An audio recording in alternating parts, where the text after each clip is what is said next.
Guruve Gaurachandraya Radhikaya Tadale Krishnaya Krishna Bhaktaya Tadbhaktaya Namo Namaha Vanchakalpatrubhyascha Kripa Sindhu Vayevacha Patitanam Pavanebhyo Vaishnavebhyo Namo Namaha Jaya Shri Krishna Chaitanya Prabhu Nityananda Shri Advaita Gadadhara Shivasari Gaura Bhaktavinda Hare Krishna Krishna Krishna Hare Hare Hare Rama Rama Rama Hare Hare. Dhanyavad Pranam devotees.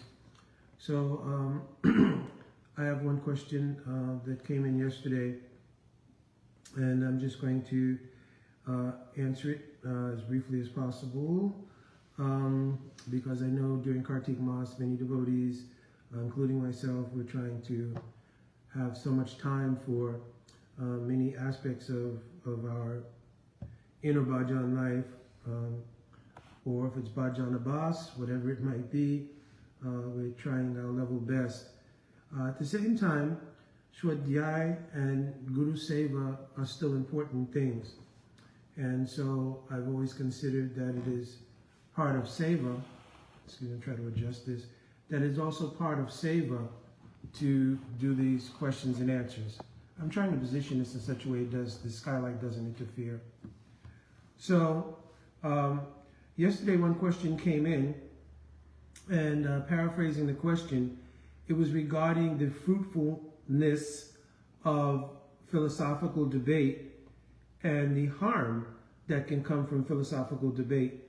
The devotee mentioned that they've seen over the course of, they've been a devotee, they said 7 years, and in those 7 years, they've seen many occasions where either virtually or even personally, they've witnessed debates degrade into arguments which carry, at least from what they've seen, carries the influence of aparad from one devotee to another, or even from one group to another. So my best response, and I always welcome others to respond as well, is that in Chaitanya Charitamrita, and there's different opinions on this verse as well, but Siddhanta Baile Chittana Kara Ulas Yahoete Lage Krishna Sudrida Manas. If any discussion is taking place as a vad means vad has many meanings, but in this context it means a discussion in pursuit of truth.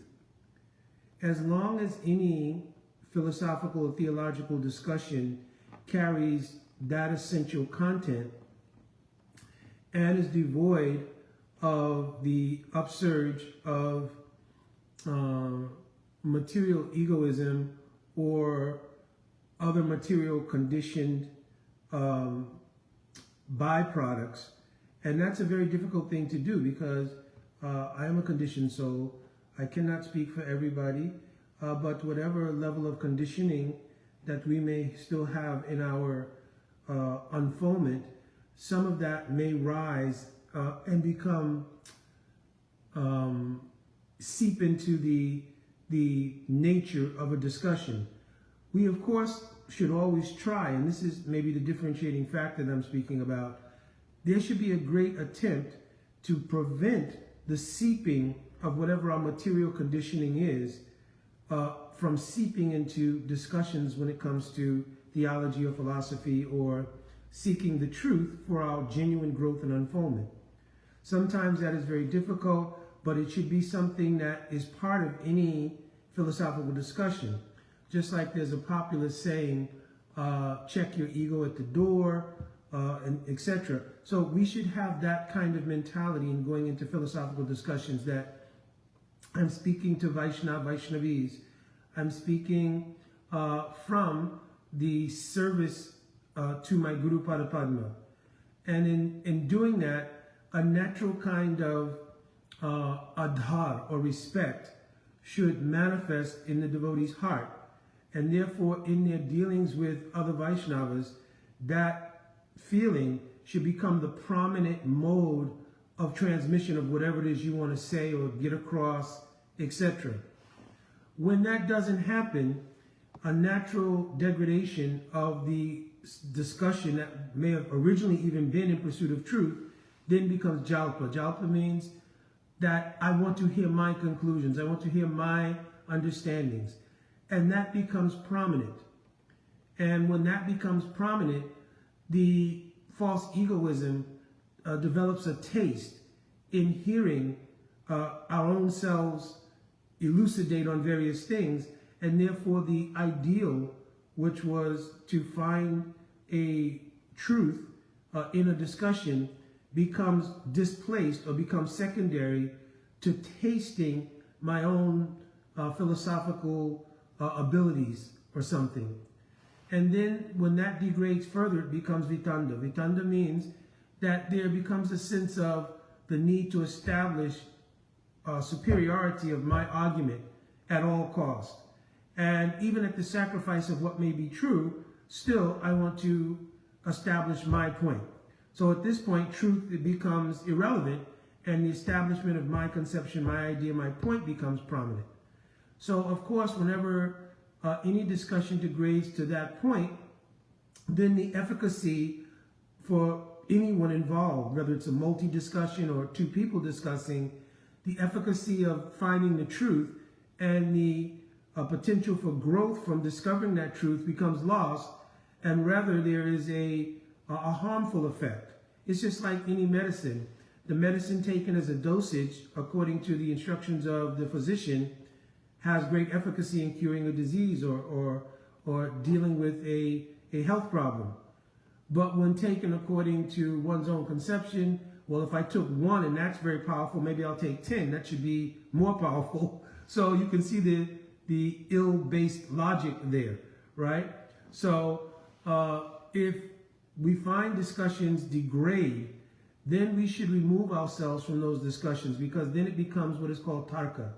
Tarka means just argument. It's not really fruitful discussion.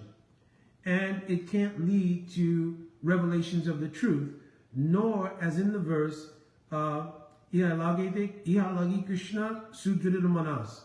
Right? So Siddhanta Baile Chittana Korulas Yahoite Lage Krishna Sudrida Manas. So when Krishna is pleased, Drida Manas means that the mind, which is foundation by faith and bhakti, becomes stronger. Because Krishna, Guru Parampara, Vaishnava is being pleased, a certain strength comes in your convictions in bhakti, and they grow. When Tarkavad, that doesn't happen. In Tarkavad, or argument, only the conditioned nature that we have becomes fueled and enhanced. So it doesn't produce the outcome which is desirable, which is growth in bhakti. So if we discover, even by hint, and sometimes we may not be as in tune. I remember in 2015, I had a protracted discussion about a particular issue. Sometimes some excitement came in the exchange of discourses. I don't remember experiencing that any of those Vaishnavas involved, they were mature Vaishnavas, I don't recall any purposeful disparaging remarks or other sort of things going on. At one point I thought perhaps there was some sarcasm that was being directed, but then I really, when I thought about it more deeply, I realized the devotee was expressing it in a way to make me more reflective about what it was I was saying and how they were understanding it. So I don't think it was an intentional sarcasm as much as it was trying to give a pictorial vision for me to see, this is maybe what you understand, Mukunda, but this is what it sounds like when it comes across. And so in any kind of discussion, we have to be attentive to that as well. That it may completely be logical and clear in our minds, but the parlance for other persons may not be digestible in the same way.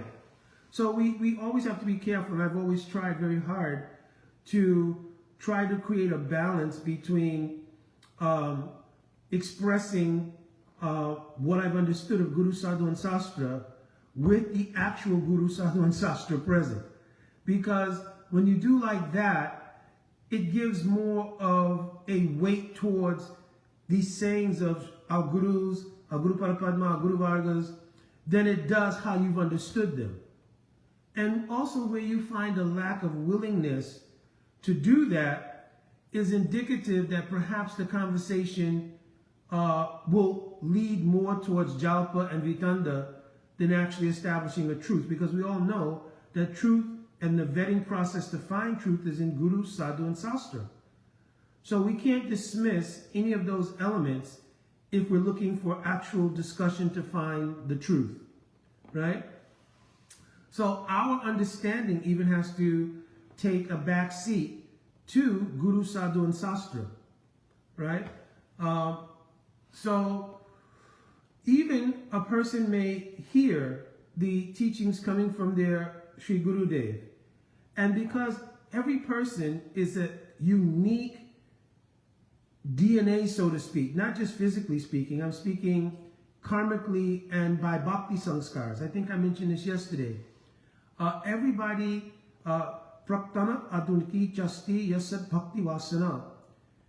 Every person has their own bhakti sanskars from previous lives or maybe more recent. And we can't gauge necessarily, but everybody has them. As well, everybody has their karmic portfolio. So the combination of their bhakti sanskars and their karmic portfolio come together, and a unique dynamic interchange goes on in every individual at every moment, right? Because there's the process of many people eliminating the karmic portfolio and that being replaced by the adunik, means current impressions coming from bhakti and their practice of bhakti. So everybody is a unique individual in this regard, and everybody's unfoldment, realizations, how they've even understood the teachings coming from the same guru, that may be, in fact, have some variation. Now, the variation, if it becomes to the point where it's completely divergent, then, of course, that has to be examined. For instance, if someone was to suggest that, well, actually, the idea of practicing the 4 rules and regulations, which are, these are not sastric things, these are kind of really human qualities that a person would have coming on the path of bhakti. So the 4 regulative principles, like no meat eating, no gambling, no illicit sex, no intoxication, that's sort of a dharmic thing. That's what should be going on for human beings. But human beings who are pursuing the path of spiritual life, that's sort of a given. So if you find that, for instance, someone says, well, in the matter of one of these 4 principles, even though Sri Guru taught this, I think it was for a certain time and place, right? Because, actually, unbelievably, that did happen at some point a little bit. For some persons, they begin to espouse the idea that the idea of following, for instance, no illicit sex, could lead to repression and other kind of mental conditions, and therefore, though it was something that is a prerequisite to spiritual practice, it had to be adjusted and dealt with, and therefore, perhaps, it could not be considered one of the instructions of Guru that could be followed universally at all times, etc., etc. And what I mean by that is, not that we make adjustment to where we are in relation to that, right? In other words, if a person cannot follow that, then they have to think, yes, I'm incapable of following it. Not that the instruction has some fault in it, but there's the fault in me. And by practicing bhakti, I will grow and be able to overcome that fault. Or somebody has a problem with intoxication or something, then I will grow and overcome that fault. But I can't say, well, looking around at the world and the millions of people who have problems with intoxication or addiction, then, perhaps that rule is insufficient because it doesn't accommodate the human psychologist, whatever argument people may give. So here's a point where the divergence becomes so large that it's not something that can be reconciled by a discussion. It actually has to be an inner adjustment on behalf of the party that espouses the operating in opposition to the order of Guru. The third offense to Harinam is Guru Avagya, to disobey the order of Guru. Sometimes that's a more subtle thing. In other words, somebody may have a certain understanding of the teachings of Guru, and someone may have a different understanding, right? In genuine Vad, that may be able to be reconciled. But again, even in that regard, if there is the either Jalpa or Vitanda mode of discussion based on those conditional elements we all may have, right, then reconciliation won't come, and even the potential of aparad may arise in that environment. So it's very important to completely remove yourself from that kind of environment and go on in your practice of bhakti sincerely. Even Srila Bhaktivinoda Thakur in the 15th chapter of Jaiva Dharma, he was very clear when he was speaking to Brajanath that, listen, I've explained all Jiva Tattva to you, but I'm asking and saying you should not even inquire about this from someone. So that's a very amazing statement, that someone has given a whole teaching purportedly on the Siddhanta of the Jiva, and then said, well, listen, I say don't inquire about this from anyone. Everything I've spoken to you is only an indication. And more than that, you should really try to realize it in your Chit Samadhi. Right? Which obviously that's true for anything. We should try to have realization through the practice of bhakti and the genuine revelations that come about from that practice. More importantly than trying to establish a particular understanding just based on the logic and reasoning of some kind of discussion, right? Srila Bhaktivinoda Thakur in that same chapter acknowledges the fault in Prakat Bhasha, means in our material language. He acknowledges also the nature of the jivas being pramad, that they don't have necessarily due to absorption in so many material things, the ability to concentrate and fully digest Siddhant in a certain way at all times. So in many ways, Srila Bhaktivinoda Thakur laid the foundation for understanding how to discuss something. For one, we need to acknowledge certain natural faults in material language. We need to acknowledge that not everybody can digest all Siddhanta equally at all times. So it's not just a matter of somebody saying, well, this is what it is. I've understood the truth and here it is. And no, different people at different stages of unfoldment will have different levels of understanding something, right? And here, different levels doesn't indicate superiority. It indicates uniqueness. It simply indicates the individuality of people on the path. It doesn't speak to a superiority of one person over another. So it is very important that, back to the original nature of the question, that any kind of philosophical or theological discussion carries the nature of Vada. Vada means to seek the truth.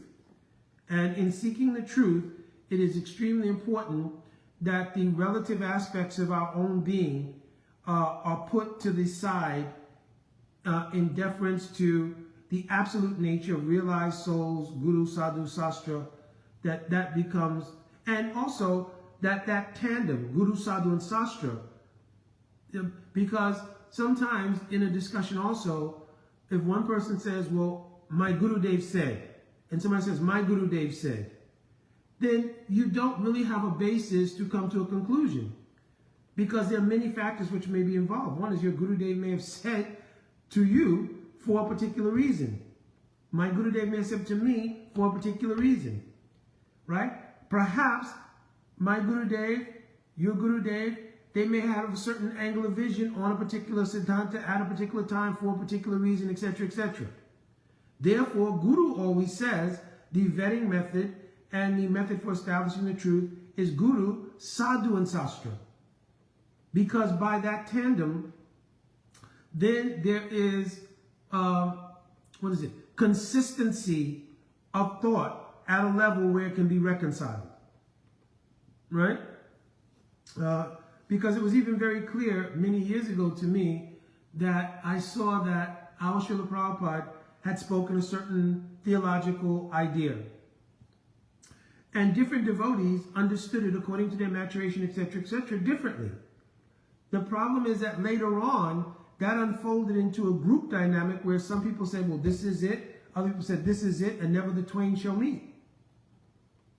So if that discussion, which many devotees had said, well, should be put on the table and put under the examination of Guru, Sadhu, and Sastra, then that would have given rise to the ability to look at the entirety of the issue from the widest spectrum of the vetting process. And this vetting process is not something that is coming from the individual disciples, it's actually the teaching of Guru. Right? So if that has been done, then you have so much more potency in the vetting process of a particular theological idea or particular philosophical idea. If you simply say, my Guru said to me, and this is what I understood, you've just narrowed everything down to basically what you've understood. Because Sri Guru is absolute, but our understanding may not yet be on an absolute level. Therefore, we sort of completely narrow down the ability to come to a deeper understanding or complete understanding even by simply saying, I heard my Gurudev say this and this is what it is. Whereas if we align Guru, Sadhu, and Sastra, now we've created the widest and the authorized template and viewer under which to look at things. Right? So viewer here, I'm indicating whether you want to call it a microscope or a telescope. What is being indicated is that now you have the broadest vision to look at any theological or philosophical idea and make an attempt to have vad or a finding of the truth. Right? So hopefully, Prabhuji, and to your good wife, this answered your question to some degree about whether discussions philosophically can be fruitful, and I've also explained how they can be harmful. And as far as the other questions you're asking, I have not set a travel schedule completely yet for next year. If I do find some way, by the mercy of Guru and Gauranga, to get that far west, certainly I would love to have your association, and also for the group that you have. And I'm very happy to hear that you're preaching and that there's a mostly new group, because we want people to come to the fold, not so much for institutional purposes, but we want people to come to the fold for their own benefit. In other words, the path of going back to Godhead, or going to increase of our spiritual understanding, that's beneficial for everyone. So it doesn't matter which institutional path they take, only genuineness is what is sought. So I'm very happy to hear that you're preaching.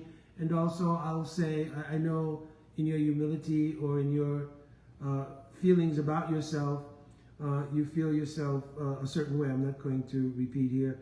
But our qualifications don't come from ourselves. The qualifications obviously come from Guru and Guru Parampara.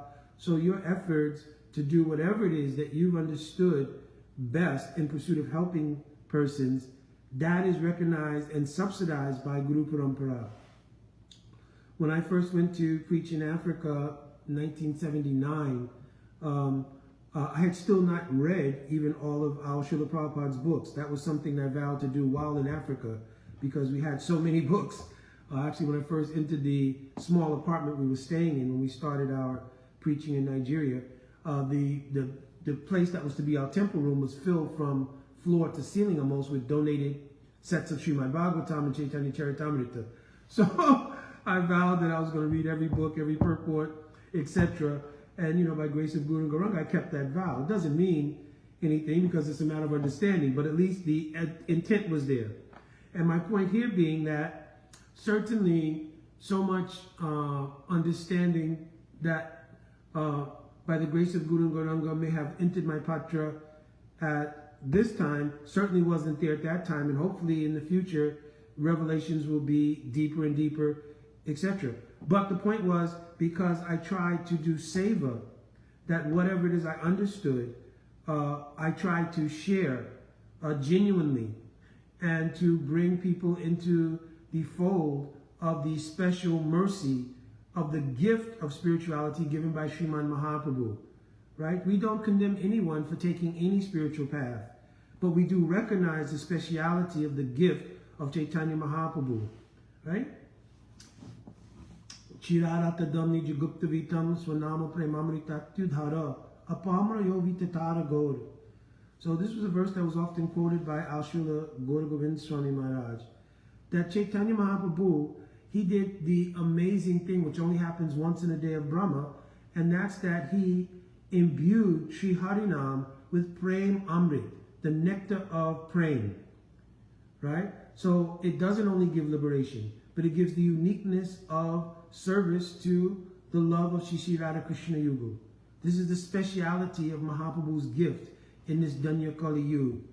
So to bring people to have the opportunity for that most rare, highest gem of spiritual pursuit, love of God, then by hook, crook, any means we have at our disposal, we should try to bring people closer. So I hope that this was satisfactory and helpful. Also, one devotee, Prabhuji, is putting in the comment another verse which is very similar. That Mahaprabhu, he made a garland of Sankirtan and Nam Sankirtan and praying. So that verse is also quoted in Chaitanya Charitamrita. So in the comments, devotees posted that verse. So looking at these verses, you can take inspiration, and especially going and doing Harinam at the school, as you mentioned, and having a group of bhaktas from that place or people becoming interested is a really, really great service. Really, really great service. I think in many cases, devotees given a reference for it. It's Adi Leela 440, right? So you can take a look in Chaitanya Charitamrita, Adi Leela 440, and have inspiration from this verse. Again, I have so much fond remembrances of preaching in Africa at that time. We were pioneering. There were no temples really at that time established. And so to go and with whatever facility you had, try to participate in the prophecy of Chaitanya Mahaprabhu. This is quoted in Chaitanya Bhagavat, right? To participate in that, I think, is the way to get so much of the kripa of Mahaprabhu. And getting that kripa of Mahaprabhu, of course, it gives the ability to get high class of sadhu sangha. And in that high class of sadhu sangha, one can actually get bhakti. So my Dandavat pranams to you, you good wife. And I don't know the other, it was, yeah, I'm looking, I see, there's just a comment there. Okay. All right, Prabhuji, my Dandavat pranam. All devotees continue to have a very beautiful Kartik Mas, becoming absorbed. Jai, Vanchakalpaturvescha, Kripasindhaveva cha, Patitanam Pavanave, Vaishnavebhyo Namo Namaha. Jai, Radhe Radhe.